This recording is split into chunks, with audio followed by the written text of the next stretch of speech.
تخيل إنك عندك عقل فذ، بس كمان قلبك حاضر مع كل كلمة، كل سؤال، كل موقف. ده اللي كان عليه عبد الله بن العباس، صحابي جمع بين الفهم العميق للعلم وصدق القلب.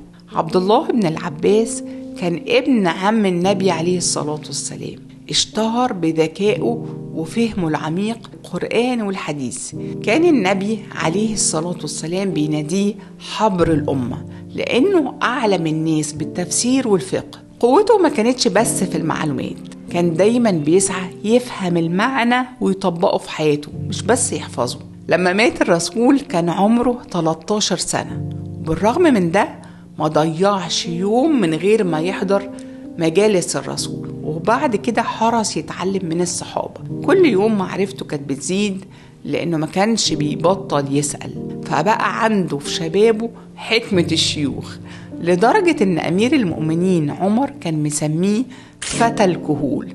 سألوه إزاي حصلت العلم ده؟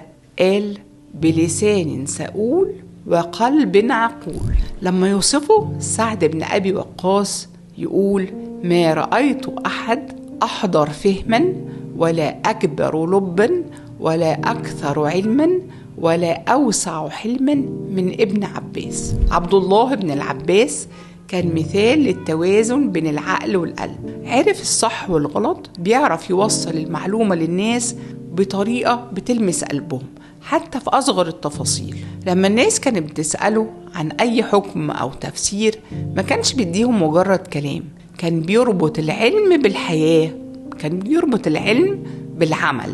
وصفه مسلم من أهل البصرة، وهو كان والي عليها في عهد علي بن أبي طالب، وصفه بأنه أخذ بثلاث تارك لثلاث: أخذ بقلوب الرجال إذا حدث، وحسن الاستماع إذا حدث، وبأيسر الأمرين إذا خولف، وتارك المراء ومصادقة اللئام وما يعتذر منه. فكان مع غزارة علمه وحجته القوية ما كانش بياخد الحوار لمعركة ذكاء عايز فيها يتباهى بعلمه، مع ان ده من حقه يا جماعة، لكن كان بيشوف في الحوار فرصة لرؤية الصواب. وفي علم النفس بيسموا ده التفكير الواعي مع حضور القلب، mindful cognition.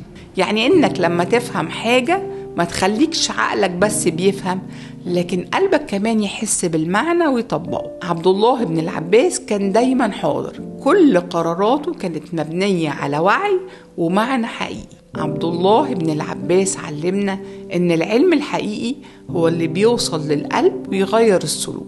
وانت قولي بصراحة، لما بتسمع آية أو حكمة بتمر كأنها صوت، ولا بتسيب جواك أثر ما بيتنسيش؟